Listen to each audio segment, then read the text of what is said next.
네, 우리가 로마서 5장을 함께 나눌 차례인데요. 우리가 그동안 나눴던 로마서의 내용을 두 문장으로 요약하면 이와 같습니다. 첫째로는 모든 사람은 죄인이다. 이것을 다른 말로 하면 모든 인간은 스스로 구원에 이를 수 없다라는 얘기고요. 그리고 두 번째는 우리는 믿음으로 의롭게 된다라는 이 두 가지 내용이었습니다. 여기서 우리는 보통 죄인이라는 단어에 대해서 일반 사람들은 이렇게 생각하는 경향이 있어요. 아니, 나는 그렇게 죄를 지은 게 없는데 내가 무슨 죄인이냐? 라고 이제 종종 말하기도 하는데요. 물론 무슨 의미로 그렇게 얘기하는지는 잘 알겠지만요. 이 성경이 말하는 죄인이라는 단어와 또 사람들이 생각하는 죄인이라는 단어가 서로 다른 부분이 있기 때문에 발생하는 일입니다. 물론 우리가 죄에 대해서 어떤 유혹을 받고 또 정말 죄를 짓는다거나 혹은 죄에 대해서 고민하고 갈등하는 이런 것 자체가 내가 이미 죄인이라는 것을 말해줍니다. 그런데 여기서 우리가 하나 더 기억해야 되는 사실은 무엇이냐면요. 이 부분이 핵심인데 우리가 죽는 존재가 되었다는 거예요. 우리가 죽는 존재가 되었다. 즉, 본래 인간은 그렇지 않았는데 하나님과 분리되면서 모든 인간은 죽는 존재가 되었다. 그래서 결국 인간은 죽는 존재처럼 죽는 존재대로 살아가게 되었다. 이것을 말하는 거죠. 그래서 이런 모든 사실들을 종합적으로 표현하기를 모든 인간은 죄인이다 라고 말하는 거예요. 그러니까 우리가 일반적으로 죄인이라는 개념하고는 좀 더 다른 개념이죠. 죄인이라는 것은 하나님과 분리되어서 모든 인간이 죽는 존재가 되었다. 그래서 죽는 존재가 되었기 때문에 여기에 대해서 파생되는 많은 개념들, 늙는다던가 아프다거나 고생을 하고 다툼, 미움, 갈등, 저주, 분노, 여러 가지 안 좋은 것들, 사람들을 지배하고 착취하고 싸우고 이 모든 것들이 결국 죽는 존재이기 때문에 죽는 존재대로 살아가다 보니까 그러한 일들이 생기는 거예요. 그래서 우리가 우리의 인간의 삶을 보면은 이제 방금 말씀드린 대로 아프고 노쇠하고 하는 부분들이 있고요. 또 인간 사이에서 우리가 살펴보게 되면 물어뜯고 경쟁하고 속이고 헐뜯고 우위에 올라가려고 하고 강자가 되려고 하고 그리고 이것을 인간 세상으로 넓게 보면요. 겉으로는 법, 공의, 공정, 정의 이런 것들을 외치지만 실제로는 나 혹은 나의 이익이라는 개념 앞에서 능력이 되는 대로 할 수만 있는 대로 모든 것을 위반하고 모든 것을 비껴가서 또 거짓말까지 총동원해서 내가 가지면 그만이고 내가 누리면 그만이다라는 결론에 이르지 않습니까? 그래서 약육강식이라는 동물의 세계나 약육강식이라는 인간의 세계는 별 다를 것이 없어 보이기도 합니다.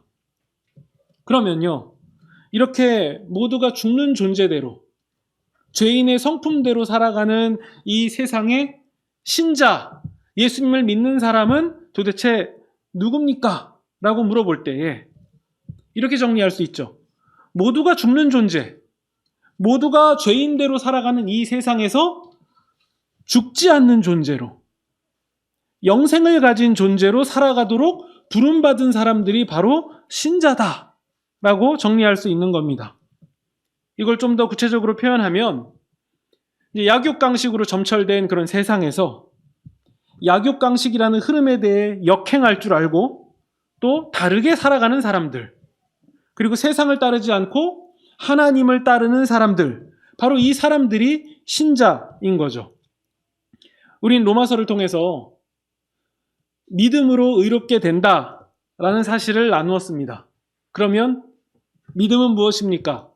우리가 지난번에 나눈 것처럼 죽은 자를 살리시는 하나님, 좀 더 얘기하면 곧 예수, 우리 주를 죽은 자 가운데서 살리신 분을 믿는 것을 말합니다. 그래서 우리가 믿는다라고 얘기할 땐 이 내용들이 포함되는 거죠. 예수님은 우리를 대표하시는 첫 열매가 되십니다. 그래서 하나님께서 이 예수님을 살리셨다라는 얘기는 무슨 얘기냐면요. 그 예수님께 속한 사람들, 그 예수님을 따르고 믿는 우리들까지도 살리시겠다라는 하나님의 강력한 의지입니다. 하나님의 강력한 구원 의지를 드러내신 거죠. 인간은요, 스스로 자신을 구원할 수 없는 그런 비참함 가운데 놓여 있었지만 하나님께서는 예수님을 화목제물로 삼으셔서 십자가의 희생제물로 삼으셔서 인간이 의롭게 되는 길을 열어주셨습니다. 여기서 인간이 의롭게 됐다라는 것은 인간 스스로 정말 의로운 것을 얘기하는 게 아니라 예수님의 의로움을 힘입은 존재가 되었다라는 얘기고요. 그것은 결국 인간이 하나님과 올바른 존재가 되었다. 이것을 우리에게 말합니다. 그래서 그 인간은요, 그렇게 의롭게 된 인간은 더 이상 하나님의 등 돌려서, 하나님께로부터 등 돌려서 살아가지 않고, 세상처럼 살아가지 않고, 죄악의 본성대로 살아가지 않고, 이제는 하나님에 대하여 살아가는 사람이 된 겁니다. 그게 의인이죠. 하나님에 대하여 하나님을 따라가는 사람들이 되었다. 그게 신자입니다. 그렇다면 우리는 이렇게 생각할 수 있습니다. 인생이란 누구를 혹은 무엇을 따를 것인가에 관한 문제다. 누구를 따를 것인가? 보통 사람은요, 자신의 어떠한 소신, 신념을 따라갑니다. 세상의 흐름이나 철학 혹은 가치관 이런 것들을 따라서 살아가기도 하고요. 혹은 어떠한 특정한 인물을 따라서 살기도 합니다. 우리도 예외는 아닙니다. 어떤 내가 특정한 색깔의 옷만 입는다던가 혹은 특정한 회사의 제품만 산다거나 혹은 특정한 정당, 특정한 인물 이런 사람들을 선호합니다. 좀 지나치면 맹목적인 선호까지도 하죠. 어떠한 재료의 음식들은 먹지 않는다던가 아니면 어떤 나라의 제품은 구매하지 않는다던가 혹은 나는 이러이러한 사람 혹은 이러이러한 성격을 가진 사람만 그런 사람하고만 결혼하겠다라고 결정하기도 하고요. 혹은 수염을 절대로 깎지 않는다던가 여러 가지 기준을 자기가 삼아서 살기도 합니다. 물론 이것이 딱 한 가지만 드러나는 게 아니라 이제 복합적으로 이제 드러나죠. 그러면요, 예수님을 죽은 자 가운데서 살리신 하나님을 믿는 사람은, 다른 표현으로 예수님을 믿는 사람은 무엇을 혹은 누구를 따르는 사람입니까? 라고 질문한다면요, 이미 질문 안에 답이 다 있죠. 예수님을 혹은 하나님을 따라가는 사람입니다. 라고 대답할 수 있습니다. 하나님의 말씀인 성경을 따르고 하나님의 법을 기뻐하고요. 하나님께서 기뻐하시는 것을 나도 기뻐하고 하나님께서 관심 있어 하시는 그것을 나도 관심 있어 하고, 이런 사람들은요, 세상과 다를 수밖에 없습니다. 왜냐하면 세상 나라와 하나님 나라는 결코 양립하지 않기 때문에 하나님을 따라가면 세상 가운데서 반드시 눈에 띄게 되어 있고요. 세상과 다르다라는 것이 보여집니다. 그래서 그런 사람들은 더 이상 세상으로부터 오는 어떠한 가치들, 어떠한 좋은 것들에서 진정한 평안을 느끼지 않습니다. 신자들은 오직 하나님께로부터 온 것, 하나님께서 공급하시는 것에 대해서만 진정한 평안을 느끼고 진정한 기쁨, 감사를 그 가운데서 합니다. 왜냐하면 하나님에 대해서 알고 더 깊이 알아가면 알아갈수록 이게 세상과 비교되지 않은 엄청난 놀라운 것임을 깨닫기 때문에 세상이 더 이상 눈에 들어오지가 않는 거죠. 우리 1절을 보시면요, 1절에 이렇게 나와 있습니다. 믿음으로 의롭다 하심을, 다른 표현으로 믿음으로 하나님과 올바른 관계가 되었음을 받았으니 우리는 주 예수 그리스도를 통해서 하나님과 화평을 누리게 됐습니다. 예수님 때문에 하나님과 화평을 누리게 됐다는 거죠. 2절입니다. 예수님 때문에 우리가 믿음으로 서 있는 이 은혜에 들어왔습니다. 예수님 때문에 하나님과 올바른 관계가 되었습니다. 이제 하나님의 영광을 바라고 즐거워하는 사람들이 되었습니다. 이 얘기는 소망을 둔 위치가 세상에서 하나님으로 옮겨갔다라는 얘기입니다. 그래서 자연스럽게 이러한 변화가 오는 거죠. 그게 3절입니다. 환난 중에도 즐거워할 수 있습니다. 왜냐하면 환난은 인내를 이루기 때문이고, 4절입니다. 인내는 연단은 소망을 이루는 줄을 우리는 알고 있습니다. 우리는 이 구절에서 아브라함을 떠올릴 수 있죠. 아브라함이 살아간 인생은요, 환난 가운데 살아간 그런 삶이었지만요, 그 가운데서 인내를 이루고 또 연단과 소망을 이루는 삶이었습니다. 창세기에 보면 야곱도 마찬가지였고요. 그리고 요셉의 삶도 마찬가지였습니다. 그들은 환난 가운데 그 세상을 살아갔지만요. 그 가운데서도 인내와 연단, 그리고 연단이 소망을 이루는 그런 삶을 살아갔습니다. 그리고 우리가 읽은 이 로마서를 작성한 바울도 마찬가지예요. 그는 세상에 대하여서 상대적으로 비교적으로 모든 것을 다 가진 사람이었습니다. 권력도 있었고 학식과 명예도 가진 사람이었습니다. 그리고 누구보다도 유복하게 살 수 있는 그런 사람이었죠. 그런데 그런 그가 예수님을 만나고 세상에 대하여 모든 것들을 배설물로 여겼습니다. 그래서 그는 교회를 박해하던 사람에서 교회를 세워가는 사람으로 바뀌어갔고요. 물론 그 가운데서 엄청난 환난이 따라왔지만 그는 인내했고 연단되었습니다. 그래서 결국 그는 하나님 나라의 소망을 가지고 살아가는 사람이 된 거죠. 결국 바울은 이렇게 말했습니다. 만약 우리에게 부활이 없다면, 우리에게 부활이 없고 그저 우리가 지금 직접 살아가는 이 세상이 전부라면, 이게 다라면 모든 사람들 가운데서 내가, 이것을 믿는 우리가 제일 불쌍한 사람들 아닙니까? 이 얘기는 본인은 부활에 대한 소망과 확신이 있다는 거예요. 이거 외에 세상에 더 나은 기준, 가치 이런 것들이 없다는 얘기예요. 오직 부활만이 자신의 소망이다라고 그는 고백했던 거죠. 그는 영원한 하나님 나라를 생각하면서 이 세상은 그냥 지나갈 수 있었던 그런 사람이었던 거죠.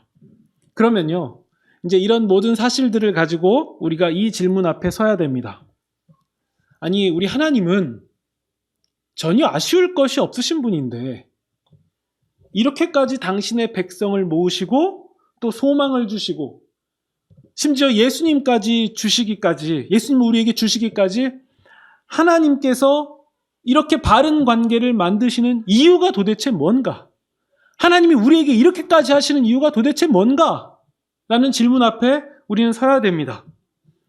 오늘 우리가 읽은 본문은요, 이렇게 잘 한번 살펴보면요, 인간을 지칭하는, 물론 이 인간엔 나도 포함되죠.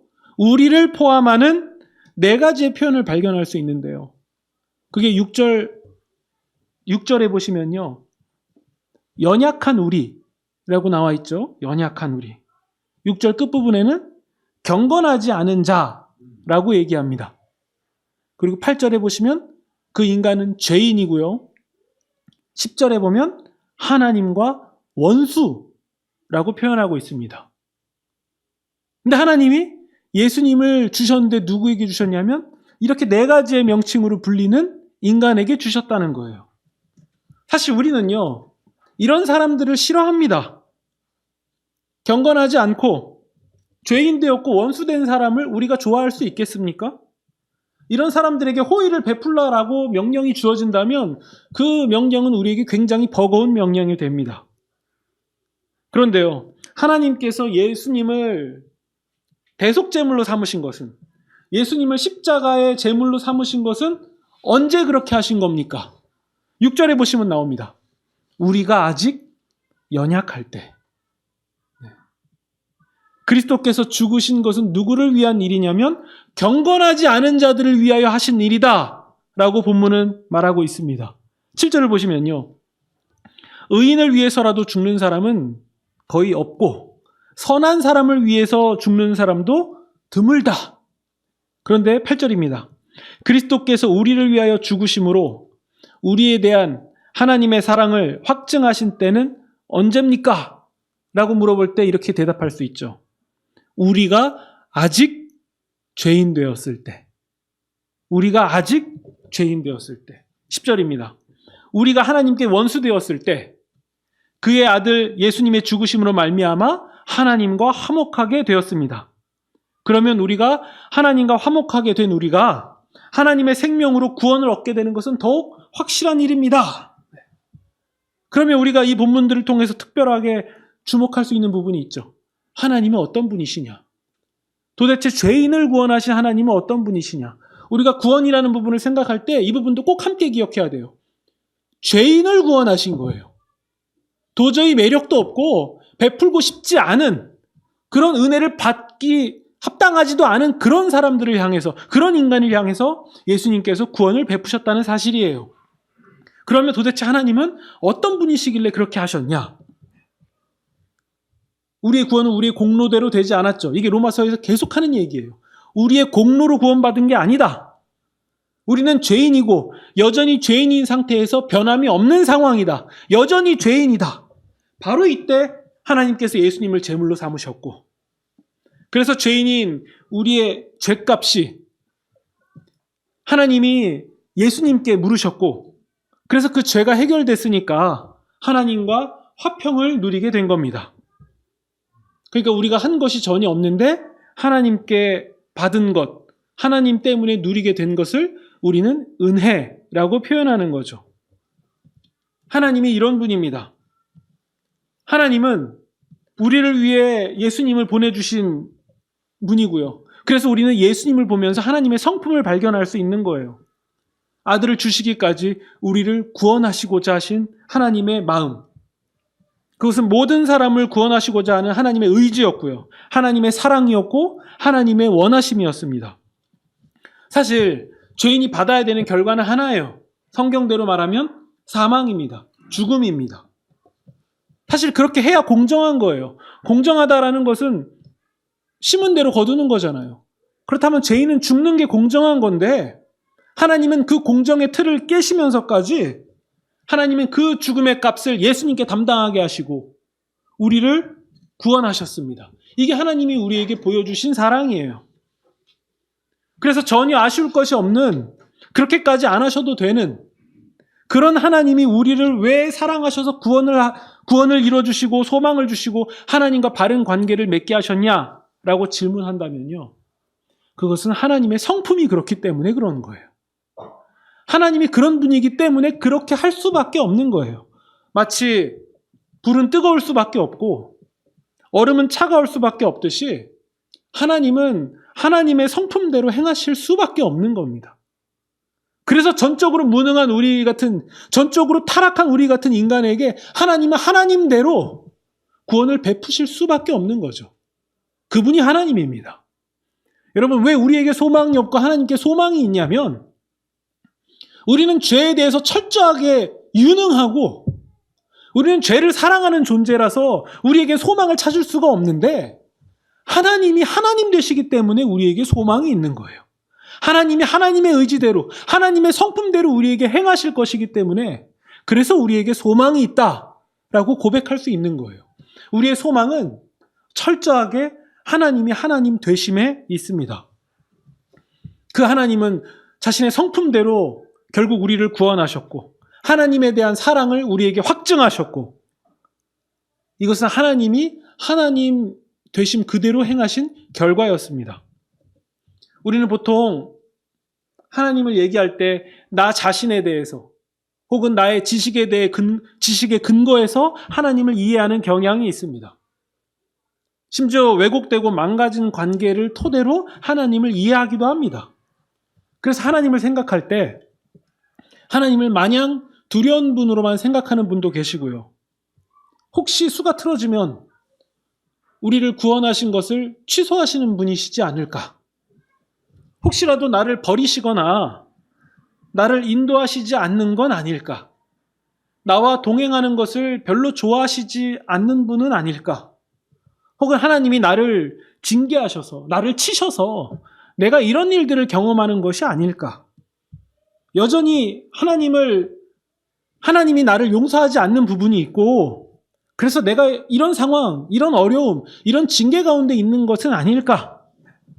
이렇게 생각하는 경향이 있습니다. 그런데 이런 생각들의 핵심은요, 하나님께서 우리를 위해서 보내주신 예수님을 제대로 보지 않았기 때문에 이렇게 다 뒤틀려 버리는 거예요. 예수님을 통해서 하나님을 본 것이 아니라 나의 지식, 나의 삶의 어떤 경험들, 이런 것들을 토대로 자꾸 하나님을 이해하다 보니까 조금씩 뒤틀려가는 거예요. 우리는 이 부분을 생각해야 됩니다. 성경을 읽다가 하나님의 징계, 하나님의 징벌, 이런 단어를 만날 때에도 하나님의 성품 가운데 그 단어를 이해해야 돼요. 하나님이 어떠한 분이신지 충분히 이해된 것을 토대로 우리는 징계와 권면, 하나님의 징벌 이런 것들을 바라봐야 되죠. 그렇다면 만약 정말 성경대로 예수님을 통해서 바르게 봤다면 우리는 하나님의 징계라는 단어 뒤에 숨겨있는 하나님의 사랑을 발견할 수밖에 없는 거예요. 하나님의 징벌이라는 단어 뒤에 담겨있는 하나님이 확증하신 사랑을 바라볼 수밖에 없는 거예요. 그래서 정말 신자는 징계와 징벌이라는 단어 앞에서도 참 자유와 참 기쁨과 참 구원을 읽어낼 수 있는 거죠. 우리가 정말 그러지 않습니까? 제대로 된 부모님 밑에서 자라가는 자녀들을 보세요. 지금은 뭐 회초리를 대지 않지만 그 회초리 안에 담겨있는 사랑, 그 회초리 안에 담겨있는 부모의 그 아픔, 찢어진 마음을 발견할 수 있는 거 아닙니까? 하물며 하나님은 어떠시겠습니까? 하나님이 우리에게 징계하실 때, 징벌하실 때에도 우리는 그 뒤에 담겨있는 사랑, 하나님의 성품을 알고 있기 때문에 우리는 두렵지 않은 거죠. 하나님의 사랑을 향해서 더욱 전진할 수 있는 그런 우리가 될 수 있는 겁니다. 우리가 하나님께 생각할 때마다 하나님이 우리에게 주셨다라는 거, 그거의 정점은 바로 예수님입니다. 하나님은 우리에게 예수님을 주셨고 그 예수님은 하나님의 본체가 되시고, 즉 다른 표현으로 하나님은 우리에게 모든 것을 주셨고 예수님을 이미 주셨고 주고 계시고 또 앞으로도 주실 거예요. 우리가 자꾸 이것을 우리가 계산하는 어떠한 얄팍한 것으로 자꾸 바꿔서, 그래서 하나님이 우리에게 주시는 것은 썩고 더러워지고 쇠하는 것들로 우리가 국한해서 그렇지, 예수님을 주셨고 성령님을 주셔서 우리 가운데 거하게 하셨고 그리고 다시 오실 예수님을 우리에게 주셨습니다. 그분이 누구냐면 하나님이시죠. 그래서 우리는 예수님을 볼 때마다, 그리고 예수님을 기억해서 하나님을 바라볼 때마다 우리는 하나님의 무한한 자비, 은혜를 발견할 수밖에 없는 겁니다. 이것을 우리가 믿음이라고 하는 겁니다. 사실 우리는 이런 얘기를 하지만요, 우리의 한계, 우리의 경험, 우리의 지식 가지고서는 하나님을 도저히 제대로 파악할 길이 없어요. 안 됩니다. 늘 부족합니다. 그래서 우리에게 필요한 것이 믿음이에요. 나는 하나님을 이렇게밖에 이해할 수 없지만 사실 하나님은 나의 이해를 넘어서서 훨씬 크신 분이다. 하나님은 하나님의 성품대로 우리에게 행하시는 분이다. 그래서 나는 나의 이해를 뛰어넘어서 하나님의 하나님 되심을 믿는다. 하나님은 그렇게 하실 분이다. 지금 이해되지 않아도 나는 하나님께 순종할 수밖에 없다. 이것이 믿음이죠. 이것이 우리가 말하는 믿음입니다. 우리 요즘 유행어처럼 하는 말이 있는데요. 어떤 독보적인 인물이나 어떤 그 탁월한 단체들, 이런 대상을 주어로 쓰는 것이 아니라 서술어로 쓰는 그런 유행어가 있어요. 예를 들면 이런 겁니다. 우리 올림픽 하면 양궁 같은 그런 종목은 금메달 휩쓰는 건 일도 아니잖아요. 그래서 이런 표현들 하죠. 아, 야, 대한민국 양궁팀이 양궁팀 했네. 네, 이런 식의 유행어 쓰거든요. 어떤 독보적인 인물을 두고 그 사람이 그 사람 했다. 엄청난 칭찬을 이렇게 과장해서 하는 거거든요. 근데 이 표현은 사실 성경에서 이미 사용된 표현입니다. 애굽에서 종살이하는 이스라엘 백성을 구원하시려고 하나님이 모세에게 가셔서 하나님 자신을 이렇게 표현하십니다. 나는 나다. 내가 나다. 이 얘기는요, 교리책 보면 이런 식으로 설명해요. 하나님은 어떠한 것으로 규정할 수 없기 때문에 하나님을 하나님으로 규정했다. 네, 당연히 맞는 표현이죠. 근데 이거 너무 어렵고요. 그냥 우린 이렇게 와닿게 표현하면 될 것 같아요. 나 하나님은 내 성품대로 하는 나다. 내가 나를 할 거다. 내가 나 했다. 하나님이 하나님 했다. 그것을 한 단어로 바꾸면 뭡니까? 구원인 거예요. 구원인 거예요. 하나님이 하나님 하시는 거. 그게 구원이죠. 하나님께서 우리를 구원하시고 우리를 인도하시고 우리와 동행하십니다. 도저히 함께하고 싶은 그런 매력적인 존재가 아닌데 하나님은 하나님 되셔서 우리와 동행하시고 우리를 인도해내실 거고 우리를 이끌어 가실 겁니다. 우리가 자꾸 이 세상의 것과 맞바꿔서 문제인 거지, 하나님은 썩고 더러워지고 쇠하는 그런 것들로 우리에게 궁극적으로 주시는 분이 아닙니다. 하나님은 하나님 되심을 우리에게 주시는 거고, 하나님은 하나님 되실 수밖에 없기 때문에, 그래서 우리는 이런 세상을 살아가면서 또 그런 세상에 이런 나 같은 존재로, 나 같은 죄인으로 살아가면서도 소망이 있는 것은 하나님이 하나님 되심이기 때문이고, 그래서 우리가 그 하나님을 따라갈 수 있게 되었기 때문입니다. 하나님은 모든 상황 가운데서도 하나님의 성품대로 행하실 것이기 때문에, 그래서 우리의 죄인됨, 우리의 패역함도 하나님의 무한하신 사랑과 은혜 앞에서는 아무런 문제가 되지 않는 겁니다. 하나님은 언제나, 하나님의 은혜는 언제나 우리보다 앞섭니다. 그래서 그 은혜를 알면 알수록 우리는 하나님을 기만할 수 없고, 죄에 대하여서는 철저히 죽은 우리만을 발견하게 되는 겁니다. 우리 11절을 보시면요. 그래서 우리의 삶은 우리로 하나님과 화목하게 해주신 우리 주 예수님 덕분으로 하나님을 섬기는 기쁨을 누리는 삶만이 있을 뿐입니다. 그렇다면 우리는요, 세상에 대하여서 일희일비할 필요 없습니다. 오직 단 하나의 영원한 기쁨만이 있을 뿐입니다. 그것은 나를 향한 하나님의 하나님 되심. 이것이 우리에게 유일한 기쁨입니다. 이 진리의 감격 앞에서 우리는 사람을 용서할 수 있는 거고 화해할 수 있는 겁니다. 왜냐하면 이 삶도 우리는 하나님의 하나님 되심을 의지하여서 지나갈 수 있기 때문입니다. 이 세상을 초월한 존재로서, 이 세상을 집착하지 않고, 이 세상에 얽매이지 않고, 이 세상 가운데 비록 살아가지만 하나님의 하나님 되심을 의지하여서 하나님의 성품대로 그 은혜를 흠뻑 힘입어서 우리는 살아가는 사람이죠. 그것이 바로 성도입니다. 그래서 우리가 극심한 어려움 앞에서도, 우리의 어떠한 상황 가운데서도 하나님의 성품대로 나에게 행하신다라는 이 진리를 기억하시면 좋겠습니다. 그래서 환난 중에도 인내와 연단을 거쳐서 소망의 자리로 나아갈 것이고, 또 우리 마음 가운데 부어진 하나님의 사랑을 또 깨닫게 될 것입니다. 이 하나님의 성품을 깊이 묵상함으로 그 은혜와 사랑으로 넉넉히 이기시는 그런 저와 여러분이 되시기를 주님의 이름으로 축원드립니다.